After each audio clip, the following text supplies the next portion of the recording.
another draft science video presentation and such. Alright, a Franklin Who response video.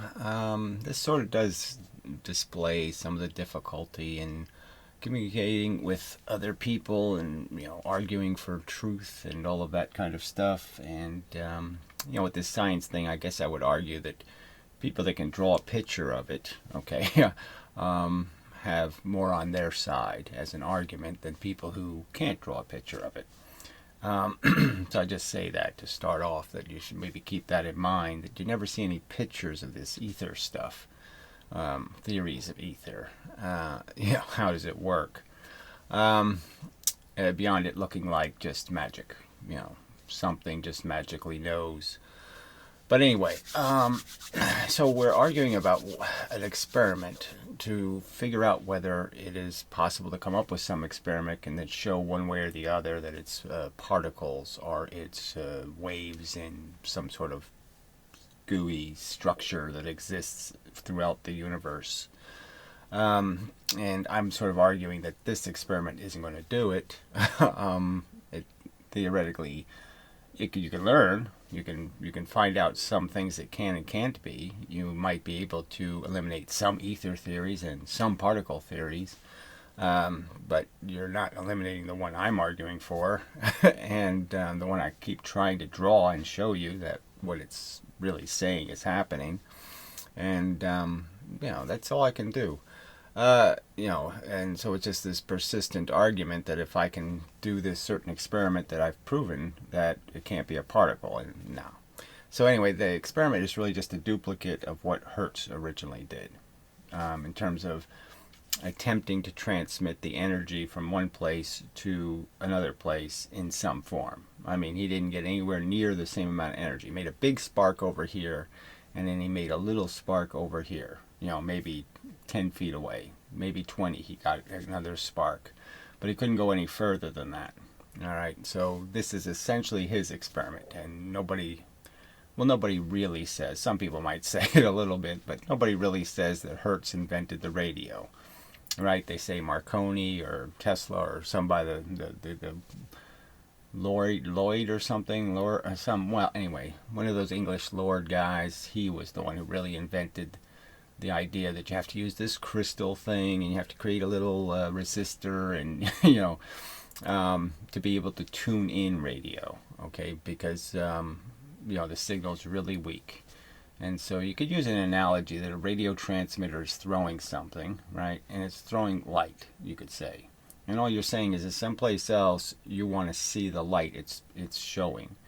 But the truth is there's light coming from all kinds of places. And so you can't tell unless you can pick up just the right color. So you know that your transmitter is just throwing one specific little range of blue light. And that's what it's going to pick up, is the one frequency of blue light. That's it. And you're going to pull that out of all of the other stuff that exists, all the other light. And so then you can see it because you're filtering for it. And so it wasn't until they invented a filter that they were able to transmit the signal in the sense of receive the signal at a distance. I mean, obviously it was still going at a distance when, Hertz was using his detector, but his detector just wasn't good enough. And this experiment just isn't telling you too much about the whole process of transmitting and receiving. I don't know if that changes much, though.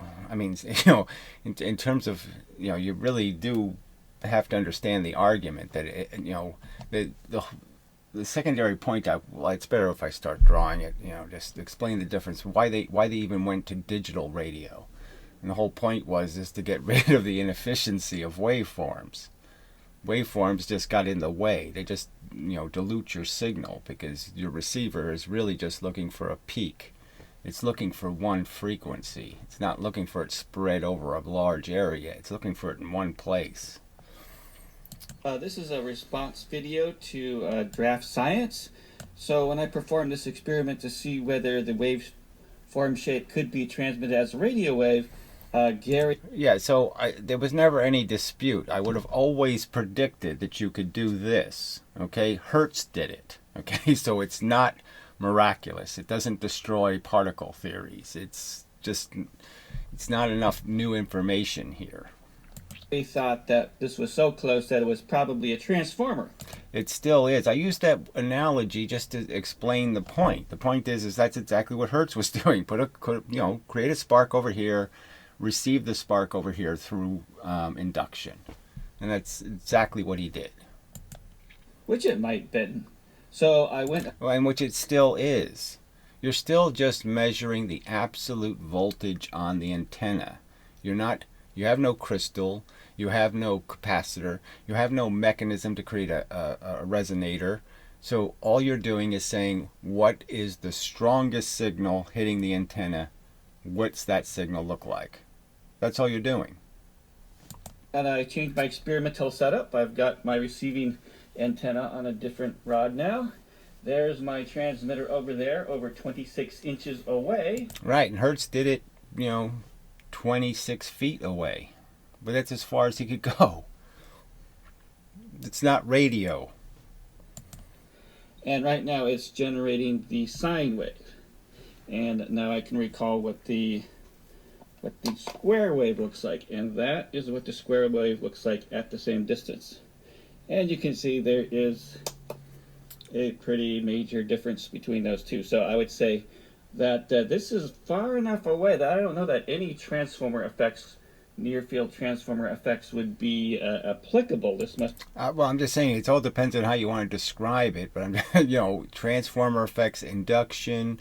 But that's all you're doing. Okay, it is the difference between Marconi and Hertz. That's all you're showing us, the difference between those two. You're doing a Hertz experiment. You're not doing a Marconi experiment. It's really be a radio wave. All right.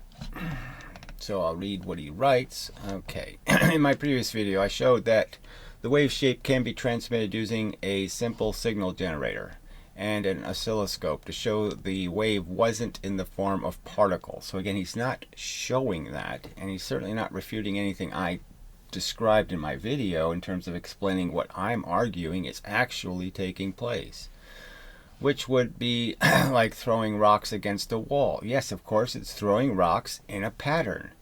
And that's exactly what it is. Yes, it's throwing rocks in a pattern. Okay. There would only be these sudden impacts. Yes. So what's wrong with sudden impacts? You can send lots of information that way. I mean, all digital technology is sending little rocks. It's just that the patterns are nice and clean. They're either on, okay, you're either throwing rocks, not throwing rocks, throwing rocks, not throwing rocks. That's all. That's all digital radio is doing. It's throwing the rocks more efficiently. And you shouldn't see any of the original wave shape. So again, I never argued that you wouldn't see the wave shape sending it across the room. What I argued is that when you're going to pull it out of the ether, when you're going to pull the signal from a distance, you're just pulling a frequency. And in the case of AM, and the narrower it is, the better your signal is going to be, frankly. So you're just taking a piece, on, off, on, off, on, off, because that's what that's all the resonator cares about, is vibrating at the same frequency as the frequency you're sending. Okay, so it can't care about any wave crud. The wave shape gets lost in the sense that, yes, it's like you could tune in a radio a little bit, and then you could fiddle around and you get it in a little bit. Well, that's because you're getting the slope on the signal. You're getting the weak pairing. Okay, and what you're really trying to head for is where the signal is at its maximum. So you're just trying to get that little range where it's peaking. So if it was the shape of the wave has nothing to do with what the receiver cares about. It doesn't care about the shape crud. It just cares about, let me get the maximum signal. Let me get right in the middle, the peak of the wave. And all it's saying is what is that frequency? That's all it cares about. That's why they went digital, is it got rid of all this waste. Now that they have one peak signal that has all the energy in it, then it's easier to pick up, as you can put more energy in a more compact package, so your transmitter costs go down, and you can have a lot more channels because the channels aren't bleeding into each other because the waves are so wide and sloppy. Okay, wave shape, only the frequency. The the main objection by DraftScience was that this wasn't a radio transmitter. It still isn't. You're not really. I mean, clearly, it's just the same signal. It's just about the quality of the reception. And the fact is you're not doing what a receiver does. Again, the argument was never that there is no wave shape. It's that the wave shape isn't relevant to what the carrier's doing. Okay. It was a transformer since the waves were so close to each other. And that I never said anything about how close they are to the antennas. Well, the wires, he says. Okay, wires were so close to each other. Yes, and the fact is you don't have a receiver. All you're doing is receiving the strongest signal. You're just saying this is what the strongest signal hits the antenna looks like. And obviously, because you're in the same room with the receiver, your transmitter is the strongest signal in the room. Okay, that was a valid possibility, so I separated the wires as far as I could with the sensitivity tuned up as high as I could go and still see the wave shape. I was able to get 26 inches. So again, you know, I'm sorry, but it's not terribly impressive, and it's certainly no more impressive than what Hertz did. And they didn't give Hertz the Nobel Prize for inventing radio. It's just that simple. Because you could talk that far. You could talk as far as Hertz's radio could broadcast. Anyway, away, which is almost as far as my antenna is long. I don't know of any transformers that would work at this type of distance with this weak signal. Well, you don't know of them, I guess, but I'm just saying you just showed one. Because essentially that's all you did, right? You sent an electrical impulse through a wire. And what did you do? You picked up the energy of that electricity across the room. The electricity traveled across the room, and you picked it up on your collector, and it made a current. Okay, and so that's exactly what you just did. You just transformed a pretty strong amount of electricity into a pretty weak amount of electricity, but you clearly did transform it in the sense that you just conveyed it from one place to another with the with more than the usual losses. It's a pretty crappy transformer. Yeah, you can't run much with it, but the fact is that's what it is. So I conclude this must be a radio wave and not a transformer effect. So I don't even know what that means. There's no argument about it. It was always a radio signal that you're pumping out. You're pumping energy into the atmosphere, in a sense. I mean, I'm arguing you're just compressing the energy that's already there, but let's continue. At 26 inches, even powerful supermagnets have little effect on nearby compressions. Well, again, that's sort of not true. You can take magnets from a pretty good distance and screw up a cart signal, and you know, there's lots of other demonstrations of the fact that you can have magnets moving at a pretty good distance and affect something without moving it. Again, you're doing induction of the electrical signal. You're not sensing a magnetic signal. Okay, well, you're sensing the magnetism and you're converting it into electricity, which is a lot, you know, a little tiny bit of electricity. Let's understand the amount of electricity you're detecting is so slight that it might not even be able to move a compass needle. So it would be really pushing it. See, this is where the argument just kind of degrades into something. To think this was still an induction effect. Well, I don't think it's pushing it at all. I think it's clearly a fact, and, you know, like I said, I could just take you back to Hertz. But if DraftScience still doesn't think this is far enough away, I'm arguing about a theory of how electricity travels and how we collect it. And it's really not about how far away things are. It's about what's the mechanics to how the signal leaves the antenna and how the signal is received by the other antenna. How is the energy produced and how is it received mechanically? That's the argument. And that I need to build a receiving circuit. I can do that by building a simple one transistor AM radio circuit tuned to a frequency I am broadcasting and only pass the carrier wave to the oscilloscope. So again, as soon as you do that, okay, your resonator, all right, isn't going to care about your wave shape. So yeah, I'll tell you right now, it's not going to care about the wave shape. It's just going to care about whether you put energy in at the right cycles. And so it's going to just tune to one part of your wave function.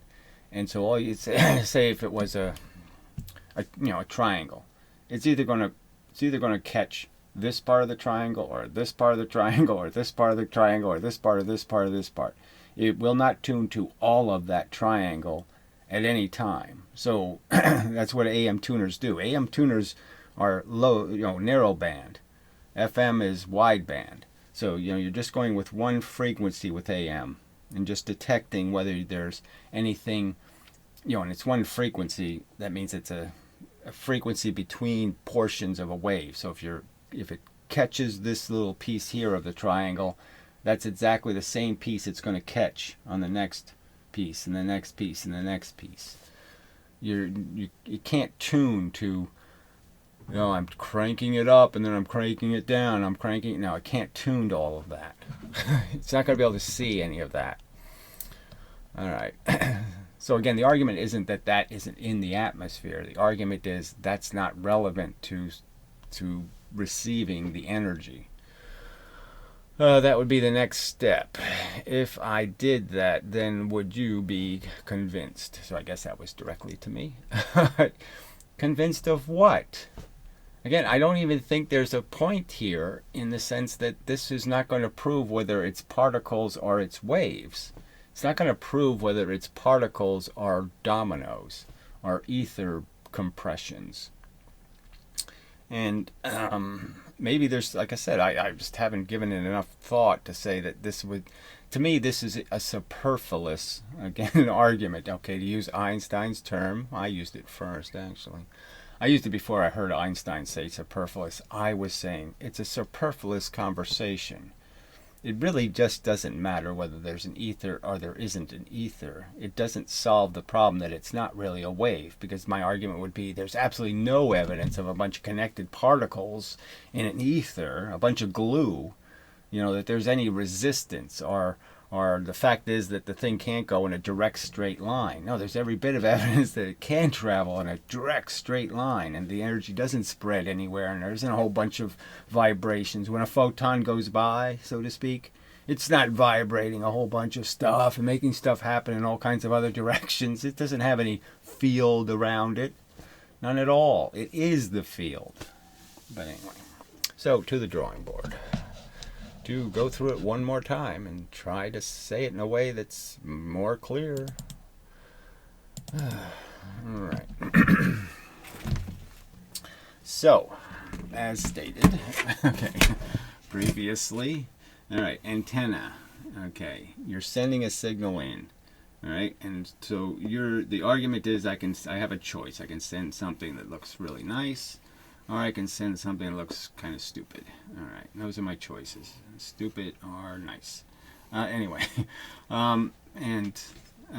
what's going to happen when I send? What does this represent? So as I pointed out, what this represents is just a bunch of energy, like a voltage, and it's basically just saying it's 5 volts for this whole period, 5 volts.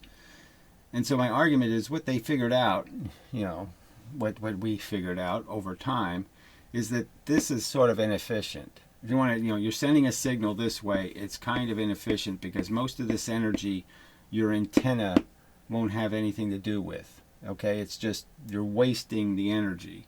And what you really want to do is send a signal that's just so thin and so tiny. You just want to send a digital signal. You just want to send a pulse of big pile of little bits, energy, whatever you want to call it. And you want it in a very specific time cycle. Now, obviously, this would be in, the same frequency. So I didn't draw it in the right place, technically. So what you want to do is confine, this is the digital signal. So the digital signal allows you to keep all the energy in one little place because that's all the receiver is going to be able to do. The receiver is either going to trigger on this and this, or this and this, right? The receiver is just going to care about this frequency, and it's just going to trigger on whatever, whatever part begins the process of causing a resonant signal. So it can trigger here, or it can trigger here. Now obviously triggering here is going to give it a bigger signal because it's going to get more energy, and so that's going to be tuning in your radio better. Get the signal as strong as possible. It's really just saying I want the peak of the signal. Now the more I peak it, the more it's either on or off. So that's why digital is either on or off. Like you're tuning it in, and it's either you got a station or you got nothing. But you really can't get just, even digital, we can't produce like a perfect, little wave. So it probably still has a little bit of a shape to it. It's still a little shape in there. But yeah, you have very little screwing up range. It's really just going to be, 52.764 megahertz. Okay, it's going to be a very specific frequency. And so now you can jam a whole bunch of different channels in the same space, where before you were wasting all this space. Now you can increase your significant figures. It's all these lighting issues. It's always something. Sorry, should have turned this on ahead of time. Might help.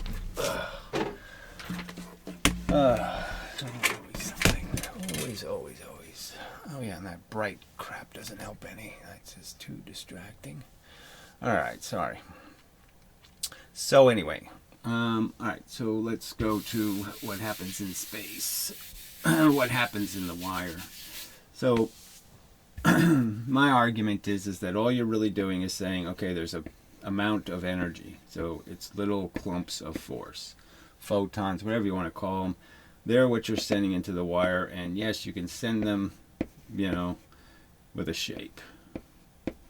Alright, but it's not going to do you much good. Alright, so then it would go to nothing, and then you'd start sending some more, and then you'd have more again, and then more again, and then more again. And that has to go into the wire, and it has to actually travel through the wire. So in a sense, this signal is going to get awful ugly, because this peak part is going to first hit this spot, and it's going to hit this spot, and it's going to hit this spot, and it's going to hit this spot. It's going to travel. And so as it's traveling, it's going to end up slanting whatever shape this is. So whatever shape this is, let's say it was a triangle wave, it's going to end up sending that triangle wave in some sort of bizarre shape, like sideways. But anyway, we don't need that part to make this argument. So the point is that you're really just sending in space. You're going to compress the space. So what happens when the electricity goes in, it causes atoms to expand. So what happens is the atoms have a certain size, and then what you're going to do by pushing electricity through this electron is going to expand out. Okay, so now all these other electrons are in their place, and this one pop out. Okay, and when it pops out, it's going to compress the world in front of it. It's going to go boom. It's going to compress everything coming towards it. All the energy coming towards that electron this way, okay, is going to get reflected from a much smaller location. So it's going to be compressed now. So that's what's leaving, is a bunch of reflections off the antenna. So energy that was going to hit the antenna anyway, okay, is heading towards it. The electrons have moved quickly into that field. It's going to compress that field and create a little blob of compression. And that's what's going to exist, is this little blob of compression. And then another one, as the signal comes up, it's, it's going to keep doing it depending on how much voltage you put in. It's going to dictate how often this happens. And so this compression is going to happen in space. And that's what's going to fly through space, is compressions. Okay, so a bunch of rocks thrown in a sequence. I mean, obviously this is happening like 1 trillion times a second. We can't, yeah. So obviously the idea that there can be an awful lot of pattern in 1 second, oh yes, sure can. Because the real universe is functioning, at a trillionth a second, it's still moving kind of fast for us. So even if we could see it at that speed, it would still be looking like it's really moving fast. Well, anyway. And so all you're doing when you're receiving it, okay, is all it cares about, all the basic receiver, like he's setting up, is just saying, okay, what's my plus and my minus? So what total amount of energy is hitting the antenna, right? So as all the energy from the universe hits, there's going to be some energy coming into the antenna. So even when he has his detector off, it's still getting a plus and a minus signal, but it's just this dirty noise. Okay, and it might be whatever, 0.005 millivolts or something, some tiny amount of electricity he can detect on the antenna. But when he's broadcasting, he's the closest signal, right? So his extra signal voltage is going to overwhelm the antenna. It's going to be 50% or 25% or some large percentage of the signal. And it's obviously going to be a signal that's going to bleed on top of all the noise. So the noise will basically be vibrating at his signal, right? He's going to put a shape on the top of the ocean wave because he's the closest waves. There's a ton of little waves, but he's making a louder wave. So all the little waves are just going to be rolling on top of the wave he created, in terms of and we're just using wave as a metaphor for, a strength of a signal. And so his signal is going to move the voltage. And so that's not, like I said, that's Hertz's experiment. Hertz's experiment was make a spark over here. The spark creates radio waves of, all manner. And he just received the spark over here. He made another little spark over here. So it's the same idea. It just transmitted the energy. Put a coil here, made a spark. Okay, so he received the signal onto the metal, and then measured how much electricity he had. And that's, he didn't measure one frequency. He measured how much just total energy. And essentially, if he just broadcast in one frequency, so what if he changed this experiment and only sparked at one frequency? Made a signal at only one frequency. He still would pick it up here because he has one frequency really loud, where before he had a lot of frequencies. So that's all the difference there is. All right. So what else to say?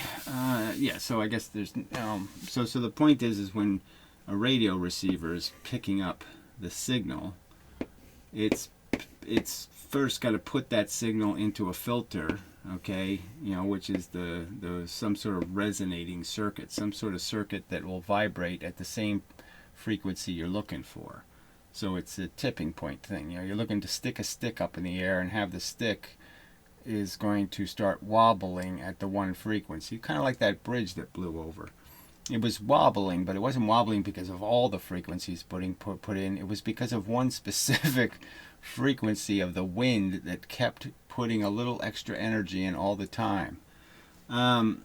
So any noise won't do. It's just a specific wobble, and so all you're trying to do is create a signal that vibrates, that wobbles at the same rate that you're throwing the signal in. But the argument would be is that if you have a shaped wave, again, I just for clarity, let me just draw that as well as I can, just to make sure it's understood. If you have a shape to your wave, all really you're saying is I just changed the amplitude at all these points. That's all you're saying. You're saying that this was 5 volts, and this was 6 volts, and this was 7 volts, and then it was 6 volts, 5 volts, 4 volts. So you're just kind of you're sending your signal kind of sloppy. And the only thing the receiver is going to do is it has to pick one of these points. So if it triggers on this one, you first hit it, the wobbler. The only one it's going to care about to wobble at the right rate is this one. And this one's only going to care about this one. And this one's only going to care about this one. So those are pairs out of your signal. So most of the signal, even if you're on the peak, you can sort of understand that the peak is here. This is the only part the receiver's dealing with. It doesn't care about all these other parts to your wave. They're irrelevant to it. So they're not even So all that energy is sort of being wasted on the antenna because the receiving crystal or whatever you're using is keying on this pairing. So you can move the pairs to here, you can move which ones are being the pair, but it's always a pair at a specific frequency, a distance between them. So you're getting hit and hit and hit, just that. And the frequency is in all these places, but those places it's weaker. So that would be the argument why you'd want to get to the strongest part. So again, that's why they went digital, is because all of this signal was wasted. The receiver couldn't do anything with any of this. So all this was wasted energy. And if they could peak the signal, okay, then put all the energy in one big peak, all right, then their transmission is much more efficient, because that's all the receiver is going to see is one section of frequency. It's not going to see you blending into. See, this would be exactly 500 megahertz, 500 megahertz, and all these others would be exactly 500 megahertz. But they're essentially competing with your own signal. These other places where I could get exactly 500 megahertz of distance, here would be exactly 500 megahertz. Well, it's a lower signal though, it's a weaker signal, so you don't want to tune into that guy, And so the key is to tune into the loudest part of the biggest, broadest, strongest part of the signal to get the most out of it. So I'm just saying that's why digital was more efficient. Is because first your transmission costs go down because you're transmitting you're transmitting only what you're going to receive. You're going to receive most of what you transmit, which is better than leaving all this to be to be wasted.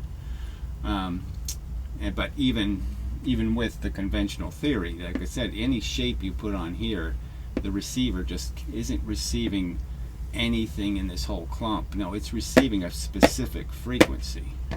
So you're not going to change it. You're not going to see any of this. Now, this is still traveling through space. So yeah, this is still there. This shape is still there. Maybe you had the right technology, you could see this shape, but you need technology to do it. You need more than just a conventional radio receiver to do that. You need to have a receiver, a whole bunch of receivers, all triggered on a different part of the signal, and then combine all those receivers together and say, now I can rebuild the shape. But you're going to just be remaking the shape. You're not going to actually be detecting the shape. It's and again, it doesn't really get to the theory of how does the energy get across the space. And so clearly I'm arguing there's two things in the world. There's matter that doesn't move, and then there's force that forces it to move. Okay, matter doesn't have any emotion on its own. It has to be hit by something to move. And the little force bits are what's flying through space, and it's empty space. They're just going from point A to point B in a straight line, and there's nothing that Franklin has demonstrated that makes that a nonsensical theory. That all I do is I have a field of energy, constant, tons of it, just tons of this little stuff moving the speed of light, and all I'm going to do is change when it reflects. And by changing when it reflects, I shorten the distance between two places, right? I mean, if I shoot an electron out, I collect all the force, let me do it bigger. As I push an electron out, you can understand that so on this path, let's just imagine that there was this little arrow and this little arrow, and say this arrow. And they're all on this path. They were all heading for this object. So when this object moves fast into that, now if it moves the speed of light, it's moving exactly the speed of the reflection. So you can understand that it'll hit this one here, right? At this point, it hits this one. It reflects it. Well, if it's moving the speed of light and this is moving the speed of light, it's not going anywhere. So by the time it gets to this space, it already has this arrow right here with it. And now it's going to reflect this one. So now it has two arrows with it. And if it hits down, when it gets to here, it's got two arrows, right? And so now it's going to add the third one. And then when it gets here, it's going to collect a fourth one. And so now you're going to have four arrows traveling with it. Now that's at the speed of light. So if you're half the speed of light, you're going to do half of that collecting, in the sense that you're going to take this and you're going to convert it into a reflection that's going to be in a 1/2 the amount of space, right? So you're going to take something in this much space and you're going to compress it into this much space. So the reflected bullets are going to be much closer to each other because you moved an electron from point A to point B. And you moved it by this force. You pumped energy in, pushed the electron out. The electron moved into this extra force, reflected it, all right? And as it's doing that, as it's reflecting that, it's going to end up moving back, right? Because that pressure is going to push it back to its location, and then you're still pumping another frequency, and another frequency is going to hit, going to pop that electron out again, do the same thing. So you just keep pushing it into more pressure. The pressure pushes the electron back. It pushes into it, pushes back, pushes in, pushes back. And that's the whole process. I mean, technically there's a catch in the sense that the antenna is really pushing this way. It's pushing on an angle around the circumference of the antenna.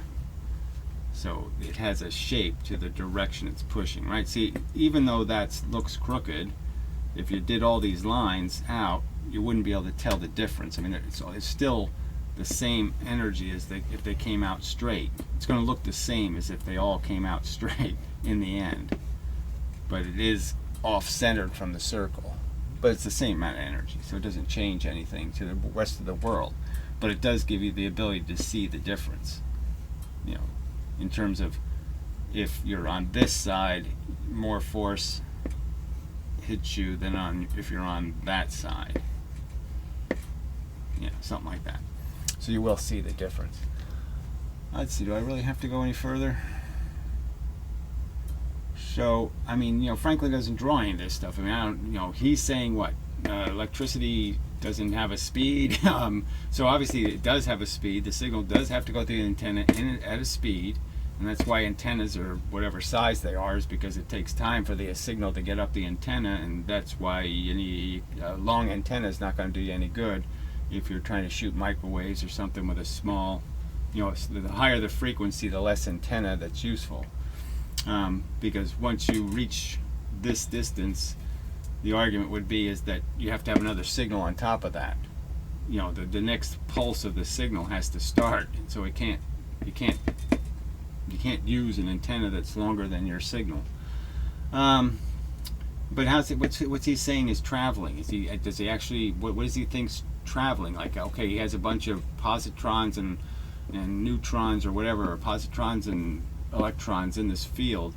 How is his signal moving them? I mean, how does it move them with a wave function or something, or a wave shape, besides making the argument that it's got to be a bunch of pulses, you know, a bunch of pulses. It's always a digital signal. It's always, if you're making a triangle wave, it's a digital signal. Inside of it is a digital signal. Inside of it is just a voltage, 7, 8, 9, 10 volts. I mean, it's always made of something. And that's what the little bits are doing, is the stuff it's made out of. Okay, the little bits aren't this shape. So, like I said, you know, I like Franklin, but yeah, it always comes down to these dissonant arguments are difficult, because we all have a different knowledge base.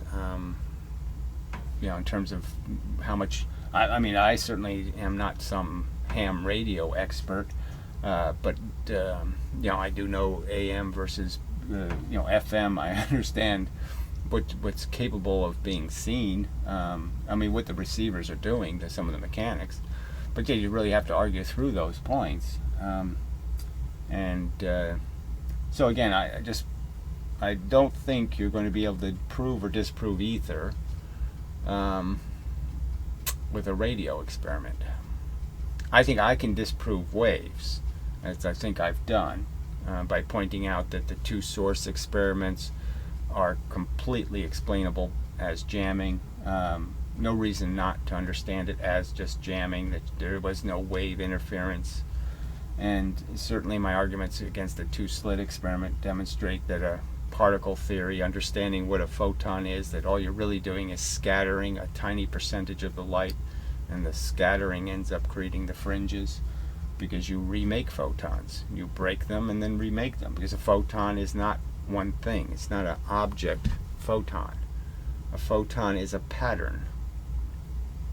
And you can break the pattern and then remake the pattern. So that's the particle theory you have to debunk. Now, you want to debunk a particle theory that says this is a photon. No. Go ahead. But it's not my theory. So anyway, it's not my explanation. And I am willing to, draw whatever you need drawn. So I'm perfectly willing to show you how it doesn't apply, and you can either accept that as being a sincere effort to help you understand why I'm unconvinced, or you can believe that I'm unconvincible. No, I'm not unconvincible. I just need evidence, and showing me something Hertz did isn't evidence. I know about those experiments. It's not what I want to do. That's what I want to do. Okay. So, that's all interesting stuff. I'm grateful for some communication on some physics subject with some other human, so that's good. You could make videos a little longer than 1 minute, but whatever. It is physics. But anyway, so till the next time and such. If there's some specific part of this that confused you or didn't make sense, I can, explain. I don't mind doing that. But I really don't want to be accused of trying to weasel out or I'm really not going to accept the argument that I'm being belligerently unreceptive to a reasonable counter-argument. I'm trying to understand how your proof points out that it's not possible for particles to explain how energy moves from point A to point B, because frankly, I think the evidence is overwhelming that particles can explain it. Alright, so I guess that'll be a video then. So this has been a DraftScience video presentation. Tune in next time and such.